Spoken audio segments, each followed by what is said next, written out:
Queridos irmãos e irmãs, caros diáconos, é com muita alegria que nós nos encontramos na casa de Deus para celebrar a máxima de nossa fé, a Santa Eucaristia, que celebrou Santo Antônio de Pádua, que celebraram tantos outros, santos da nossa igreja. É aqui onde nós nos encontramos, para que, a exemplo de Santo Antônio de Pádua, possamos ser também peregrinos da esperança. Esperando, esperei no Senhor. E essa esperança que nós temos, essa espera, irmãos e irmãs, que colocamos em Deus, nós alcançamos as suas graças e as suas bênçãos. A gente sabe que Deus criou todas as coisas de modo perfeito, de modo pleno, mas aconteceu, a gente viu na primeira leitura, em que Adão e Eva, eles estavam em um ambiente agradável, o paraíso. E Deus ordenou para eles, é como um pai de família, na sua casa tudo é bom, Mas, por exemplo, tem algumas fontes de perigo na sua casa. Não é porque tem aquelas fontes de perigo que deixa de ser bom, Por exemplo, energia. Olha, meu filho, não coloca o dedo na tomada. Você pode levar um choque.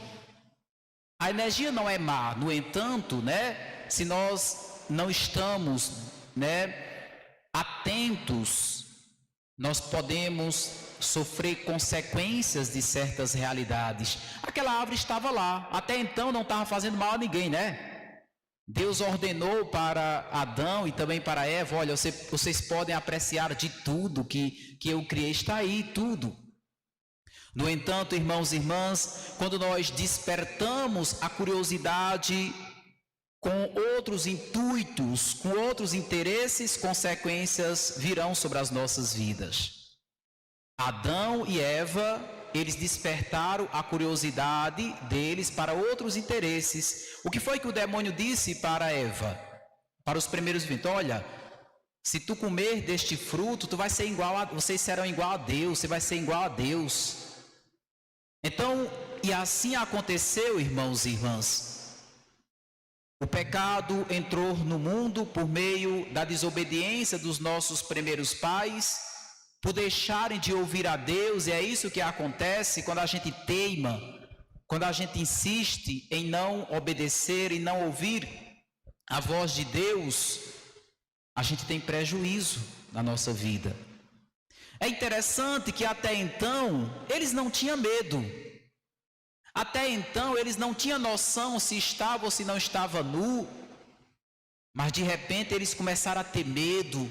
De repente se viram nus. O que é estar nu? É estar desprotegido. Estar nu é estar vulnerável, A nudez da humanidade. O pecado revela, manifesta muitas vezes em nós isso, O medo, a nudez, a vulnerabilidade. Então eles se tornaram vulneráveis. Eles passaram a ter medo. Antes eles tinham coragem. Antes eles não se envergonhavam um do outro, Adão olhava para Eva, Eva olhava para Adão e vice-versa, e ninguém se envergonhava de ninguém. Mas uma vez que eles se afastaram de Deus, eles perceberam que estavam desprotegidos. Interessante, irmãos e irmãs, Deus ele vai ao encontro do homem, A teologia dogmática diz, Deus vai ao encontro do homem, E a teologia moral diz, o homem vai ao encontro de Deus. Deus vai ao encontro do homem e o homem vai ao encontro de Deus. Nesse caso aqui, na primeira leitura que nós ouvimos, quem é que vai ao encontro do homem? É Deus. E o que é que Deus pergunta para Adão? Onde estais? Onde estais? Ouvi tua voz no jardim e fiquei... Aí Adão diz para Deus, eu ouvi tua voz no jardim e fiquei com medo, porque eu estava nu e me escondi. Aí disse Deus: e quem te disse que tu estavas nu? Então tu comestes da árvore de cujo fruto te proibi comer. Aí o que é que Adão vai dizer? E aqui, gente, entra uma questão, a síndrome da não responsabilidade. A síndrome da não responsabilidade. Ou seja, o que é isso, padre? A síndrome da não responsabilidade. Eu não assumo os meus erros, eu não assumo aquilo que eu faço e vou jogando para os outros, né? É isso que Adão faz.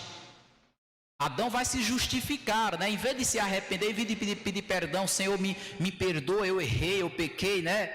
Adão vai se justificar. Inclusive na confissão, irmãos, não é para a gente se justificar, é para a gente se arrepender.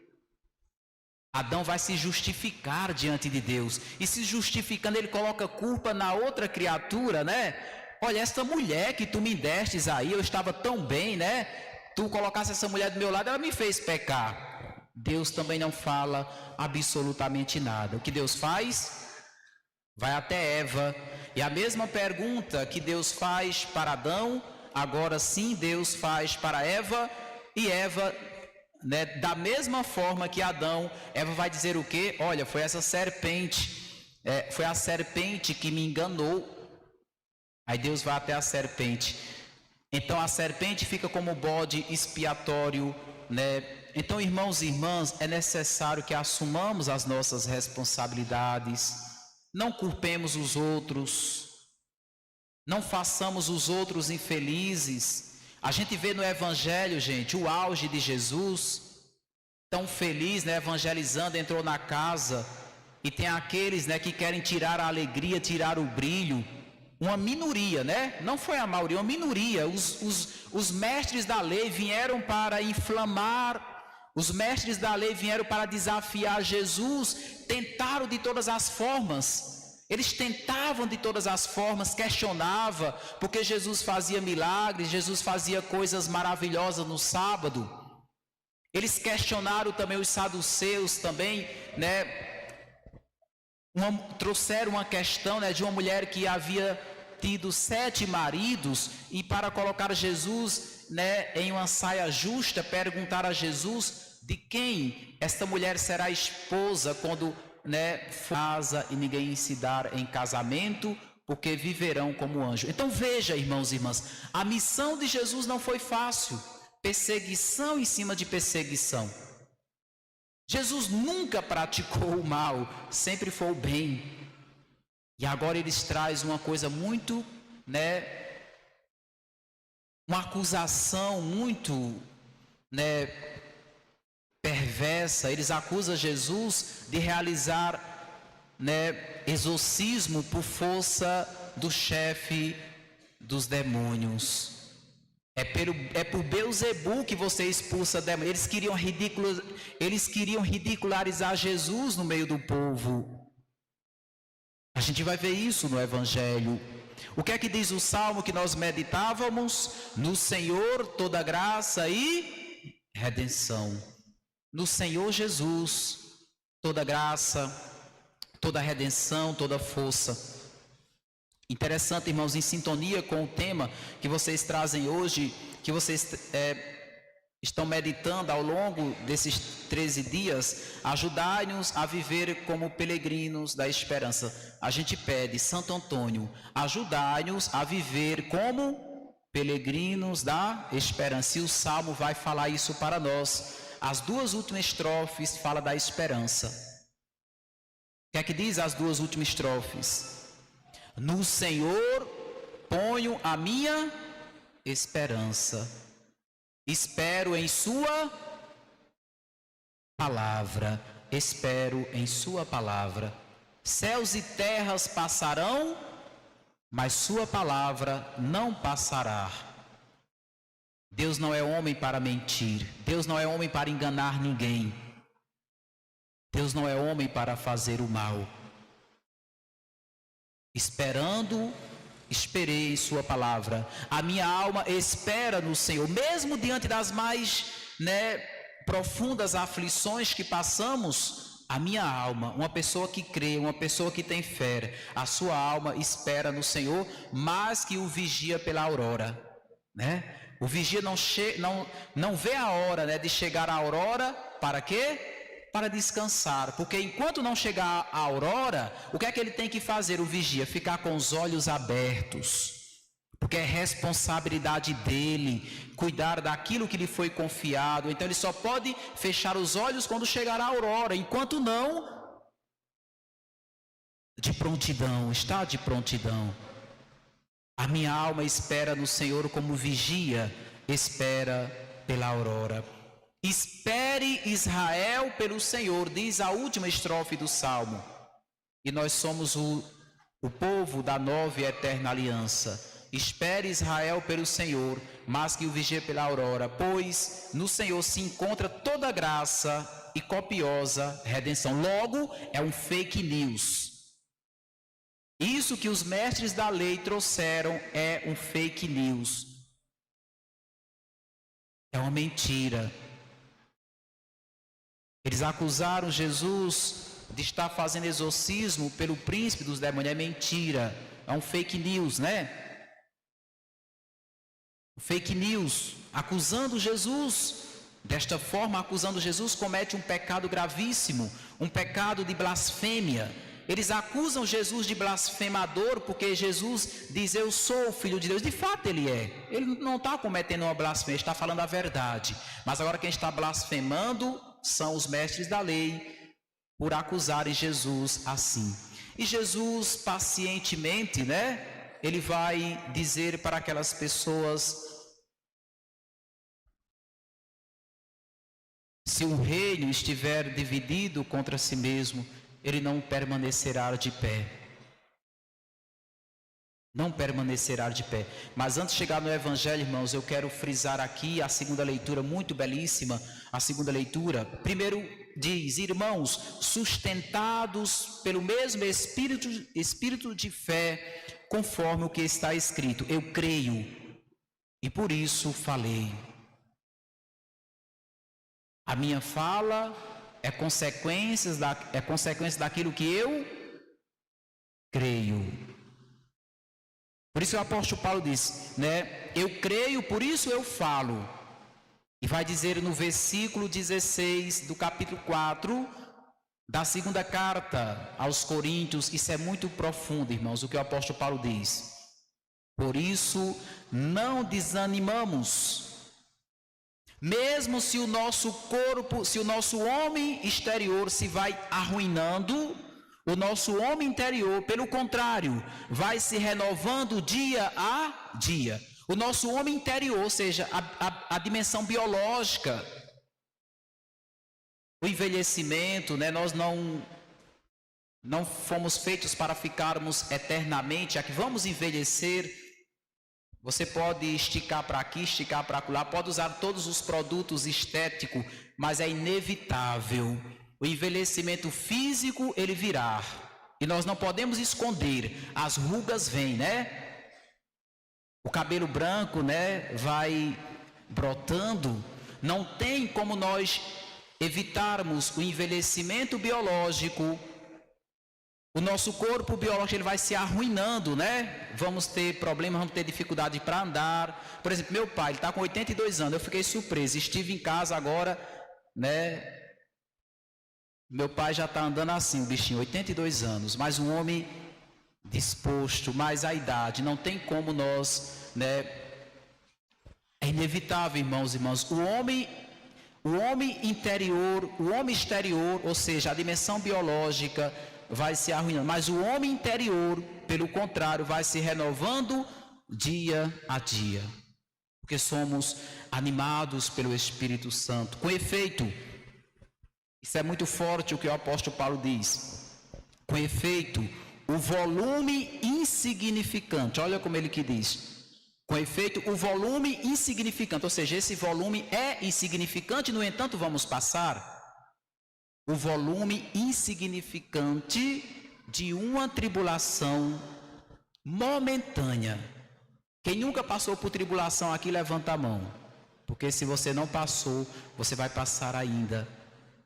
Mas as tribulações são insignificantes diante da graça que será manifestada em nossas vidas. Com efeito, o volume insignificante de uma tribulação momentânea acarreta para nós uma glória eterna incomensurável. E já dizia o apóstolo Paulo na carta aos Romanos: os sofrimentos do tempo presente não se pode ser comparado com a grande glória que será manifestada na vida daqueles que creem. Irmãos e irmãs, anunciar o evangelho não é fácil. Se o próprio Jesus, sendo o Filho de Deus, sofreu perseguição, passou por armadilhas, ciladas, incompreensões, jogo de poder, né? Os inimigos deram as mãos para derrubar Jesus. Pilatos e Herodes quase que não se falavam, né? Mas para tramar a morte de Jesus, tiveram que se comunicar. A força das trevas se reúnem muitas vezes para nos tirar dos caminhos e da missão de Deus. Foi isso que aconteceu com Jesus. Uma multidão de pessoas escutando, mas uma minoria querendo, né, ridicularizar Jesus, fazendo com que Jesus passasse vexame. Quem passou vexame foram eles. O reino das trevas não prevalecerá por muito tempo. Então o mestre da lei, que tinha vindo de Jerusalém, dizia que ele estava possuído por Belzebu. Belzebu é o chefe dos demônios. Certamente Jesus fez um exorcismo ali. Certamente Jesus libertou uma pessoa da opressão do mal. Então Jesus o chamou e falou em parábola. Como é que Satanás pode expulsar o próprio Satanás? Se um reino se divide contra si mesmo, ele não poderá manter-se, se destruirá. Se uma família se divide contra si mesma, ela não poderá manter-se. Então, irmãos, ninguém pode entrar na casa de um homem forte para roubar seus bens sem antes o amarrar. Só depois poderá saquear a sua casa. Em verdade vos digo, Jesus assim falando, tudo será perdoado aos homens, tanto os pecados como qualquer blasfêmia que tiver dito. Mas quem blasfemar contra o Espírito Santo nunca será perdoado. Eles blasfemaram contra o Espírito Santo, porque a Trindade Santa, irmãos e irmãs, Pai, Filho e Espírito Santo, falando daquela forma com Jesus, eles estavam blasfemando. Jesus veio fazer somente o bem e nos libertar do poder das trevas. Por fim, irmãos e irmãs, eles dizem para Jesus: tua mãe e teus irmãos estão lá fora à tua procura. O que é que Jesus responde? Olha o que Jesus responde. Primeiro ele faz uma pergunta diante da apresentação que eles fizeram. Quem é minha mãe e quem são meus irmãos? Uma pausa e uma interrogação. E Jesus olha ao seu redor e vendo aquela multidão desejosa da sua presença, da sua palavra, vendo aquela multidão sedenta da sua palavra, Jesus vai dizer o quê? Aqui estão minha mãe, meus irmãos, que são todos aqueles que fazem a vontade de Deus. Esse é meu irmão, minha irmã e minha mãe. Ou seja, quem é da família de Deus? Todos aqueles que fazem a vontade de Deus. Não é fácil fazer a vontade de Deus, irmãos e irmãs. Exige um pouco de nós. Exige paciência, exige coragem. Exige paciência até com os ignorantes. Os mestres da lei, a verdadeira ignorância, né, por não aceitar Jesus como Filho de Deus. Eles lutaram de todas as formas. Quando a gente lê a Sagrada Escritura, trouxeram problemas, inclusive Em outra ocasião, um dos fariseus chega para Jesus e diz: olha, é permitido o homem se divorciar de sua mulher? Então eles sempre traziam problemas para Jesus. E Jesus sempre respondendo com toda a categoria. Eram perguntas não desejosas de respostas. Eram perguntas para ridicularizar, eram perguntas para expor Jesus, era pergunta, para colocar Jesus em uma saia justa. Mas Jesus é o Senhor da vida, Ele sabe todas as coisas. Que Deus nos fortaleça, irmãos e irmãs, que Deus nos dê forças. O mal por si só, ele se destrói e o bem prevalece. O que fizeram com Jesus, depois de Jesus, fizeram com os apóstolos, fizeram com Santo Antônio de Pádua. Certamente vocês sabem muito da biografia de Santo Antônio de Pádua. Os hereges tramaram muito contra Santo Antônio de Pádua, inclusive até envenenaram água para tentar silenciar Santo Antônio. A força das trevas quer silenciar aqueles que anunciam o reino. O mundo faz silenciar, mas Deus faz. Se os homens não falarem, as pedras falarão. Mesmo que nós calássemos, que é impossível um padre se calar, ele sempre vai anunciar. É impossível um diácono se calar, porque ele fala em nome da igreja. Ele sempre vai falar, não em nome de si mesmo, mas em nome da igreja. Mas imaginemos se isso acontecesse. Deus daria um jeito de fazer com que as pedras, falassem. As pedras falarão. Que Deus nos fortaleça, irmãos, e nos ilumine cada vez mais, mas não percamos a esperança. Peçamos a Santo Antônio que nos ajude a viver como... E de fato nós somos peregrinos, não temos permanência aqui, Não devemos nos apegar a este mundo. Não devemos nos apegar às coisas deste mundo. Devemos sempre voltar os nossos olhares para o alto. Então, Santo Antônio, ajudai-nos a viver como peregrinos da esperança. Louvado seja nosso Senhor Jesus Cristo. E em pé vamos professar a nossa fé. Creio em Deus Pai Todo-Poderoso, Criador do céu e da terra, e em Jesus Cristo, seu único Filho, nosso Senhor, que foi concebido pelo poder do Espírito Santo, nasceu da Virgem Maria, padeceu sobre Pôncio Pilatos, foi crucificado, morto e sepultado, desceu à mansão dos mortos, ressuscitou ao terceiro dia, subiu aos céus, está sentado à direita de Deus Pai Todo-Poderoso, donde há de vir ajudar os vivos e os mortos. Creio no Espírito Santo, na Santa Igreja Católica, na comunhão dos santos, na ressurreição da carne, na vida eterna. Nós vos saudamos, Santo Antônio de Pádua, e pela grande fé que temos em nosso Senhor Jesus Cristo, a quem lealmente servistes, na sempre Virgem Maria, a quem tanto amastes, vos suplicamos aos vossos pés, que vos digneis interceder diante de Jesus Cristo, para que nos conceda, por vosso intermédio, a graça que desejamos. A vós entoamos a ladainha. E a graça que desejamos, faça o seu pedido nesta noite. Eu sou de uma cidadezinha chamada Sossego, e o padroeiro de lá é Santo Antônio de Pádua. Eu tenho uma devoção muito grande também a Santo Antônio de Pádua, e fico muito feliz em celebrar nesta noite, a 8ª noite, em honra a Santo Antônio de Pádua. Então faça o seu pedido, faça a sua prece. Ao cantar essa ladainha, volte a sua mente, o seu coração para este pedido, essa graça que você deseja alcançar.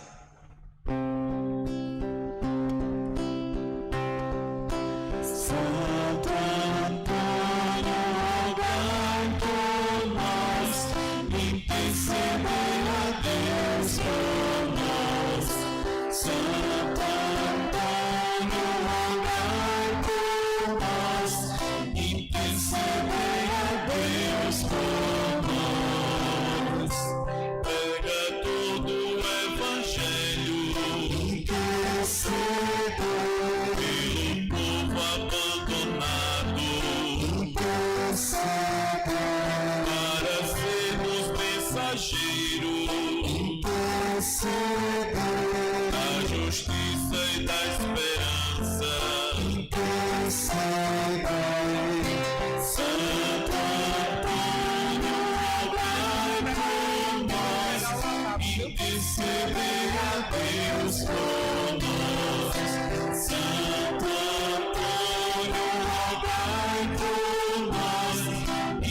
intercedei a Deus por nós. Mestre sábio da verdade, intercedei pela igreja peregrina, intercedei pelos jovens namorados, intercedei pelos lares em perigo, intercedei. Santo Antônio, rogai por nós, intercedei a Deus por nós. Santo Antônio, rogai por nós, intercedei a Deus por nós. Vós, irmãos dos pequeninos, intercedei pelos pobres e doentes, intercedei pelos tristes e abatidos, intercedei pelos povos oprimidos, intercedei. Santo Antônio, rogai por nós, intercedei a Deus por nós. Santo Antônio, rogai por nós, intercedei a Deus por nós. Para o mundo ser mais justo, intercedei pela paz da humanidade, intercedei para sermos mais fraternos, intercedei para acharmos o perdido, intercedei. Santo Antônio, rogai por nós, intercedei a Deus por nós. Santo Antônio, rogai por nós, intercedei a Deus por nós. Rogai por nós, glorioso Santo Antônio. para que sejamos dignos das promessas de Cristo. Senhor, humildemente vos suplicamos o perdão dos nossos pecados e auxílio em todas as nossas necessidades espirituais e materiais. Pelos méritos e intercessão do nosso glorioso servo, Santo Antônio.